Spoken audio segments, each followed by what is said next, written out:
हरि ओम तत्सत।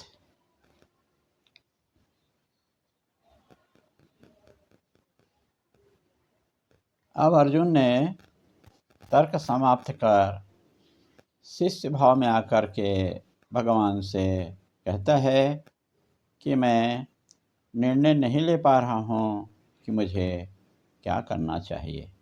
हरि ओम तत्सत। हरि ओम तत्सत। आज हम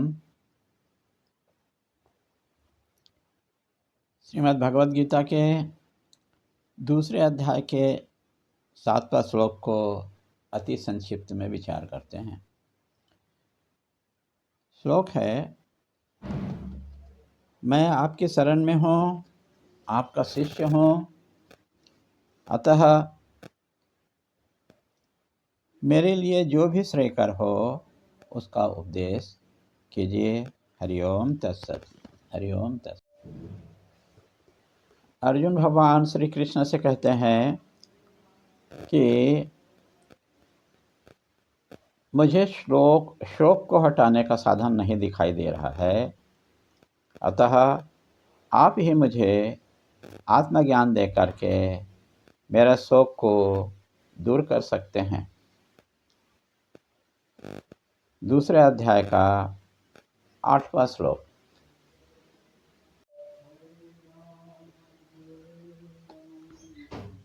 दूसरे अध्याय का 9वें श्लोक में संजय बोलते हैं कि इस प्रकार निद्रा विजयी अर्जुन ने ऐसा सोच करके निष्कर्ष निकाला कि अब मैं युद्ध नहीं करूँगा। हरि ओम तत्सत। दूसरे अध्याय के 10वां श्लोक में ऋषिकेश भगवान श्री कृष्ण ने दोनों सेना के मध्य अर्जुन से इस प्रकार बोले। हरि ओम तत्सत।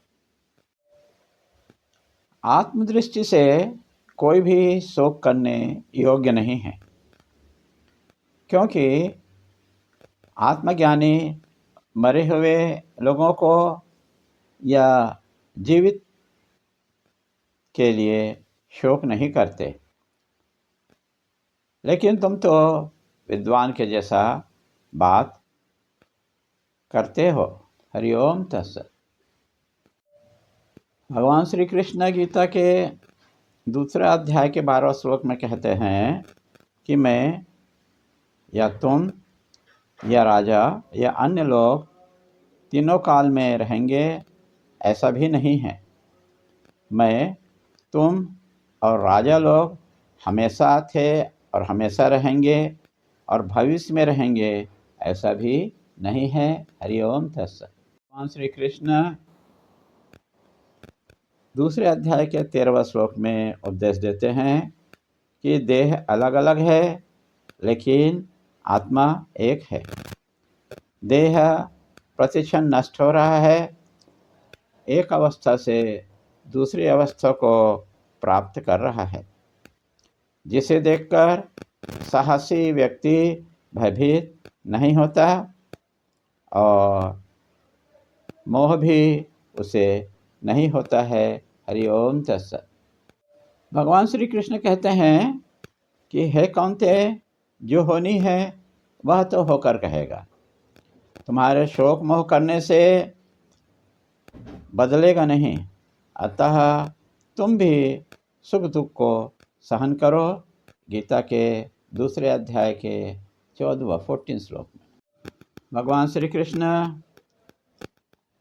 आगे उपदेश करते हैं कि सुख दुख को, हर्ष विषाद को समान समझने वाला मनुष्य मोक्ष के लिए समर्थ होता है।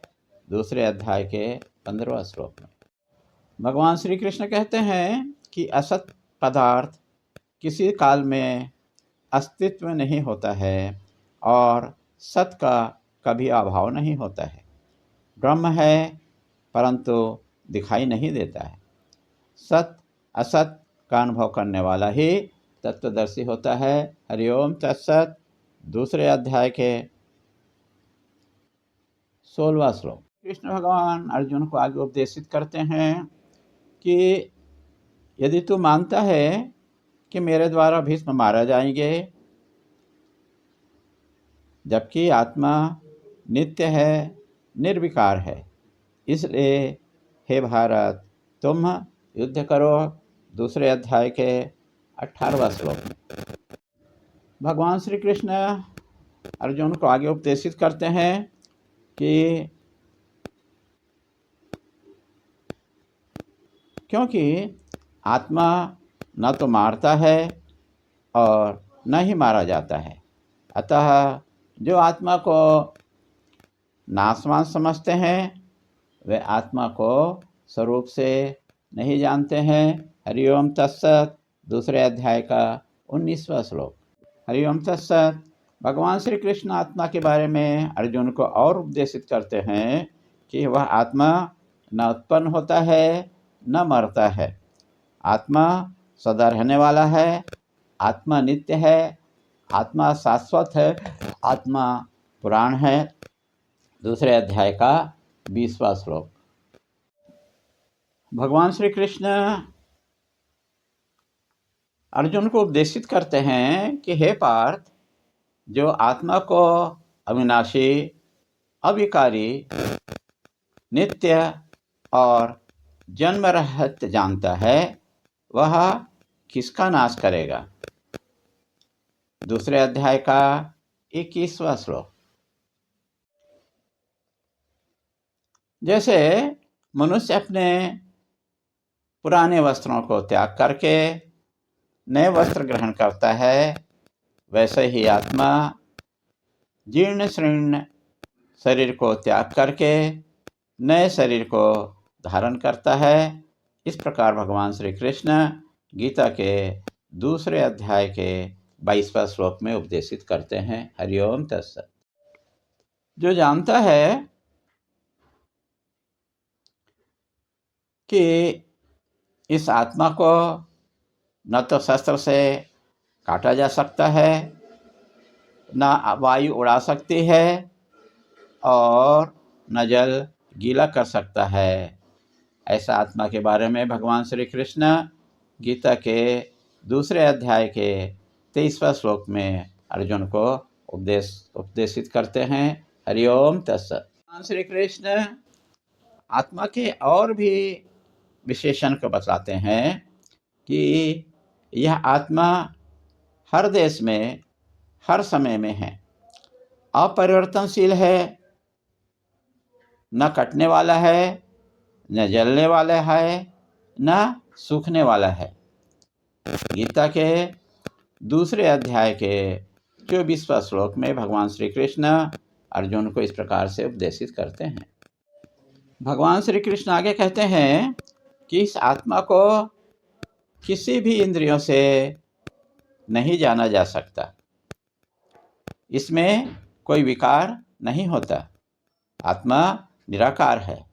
इस प्रकार आत्मा को समझ करके तुम्हें शोक नहीं करनी चाहिए। हरिओम तत्सत। दूसरे अध्याय के 25वां श्लोक। भगवान श्री कृष्ण आगे कहते हैं कि यदि फिर भी तुम आत्मा को जन्म लेने वाला, मरने वाला मानते हो तो भी शोक करना उचित नहीं है, क्योंकि जिसका जन्म हुआ है उसे तो मरना ही होगा। हरिओम तत्सत। गीता के दूसरे अध्याय के 26वां श्लोक में भगवान श्री कृष्ण अर्जुन को आगे उपदेशित करते हैं कि यह मान्यता है कि जिसका जन्म हुआ है उसका मरण निश्चित है और मरे हुए का पुनर्जन्म भी सुनिश्चित है, अतः इसे कोई रोक नहीं सकता। श्रीमद् भगवद गीता के दूसरे अध्याय के 27वां श्लोक में। हरिओम तत्सत। भगवान श्री कृष्ण आगे अर्जुन को उपदेशित करते हैं कि हे अर्जुन, संपूर्ण प्राणी जन्म से पूर्व और मरने के बाद अप्रकट रहते हैं, केवल मध्य में ही प्रकट रहते हैं। फिर ऐसी स्थिति में तुम्हें शोक करना उचित नहीं है। श्रीमद् भगवद गीता के दूसरे अध्याय के 28वां श्लोक में। हरिओम तत्सत। भगवान श्री कृष्ण अर्जुन को आगे उपदेशित करते हैं कि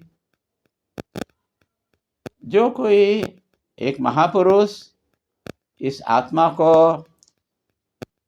आश्चर्य की भांति देखता है, तो कोई तत्वों का वर्णन करता है, तो कोई आश्चर्य से सुनता है, लेकिन जानता नहीं है। हरिओम तत्सत।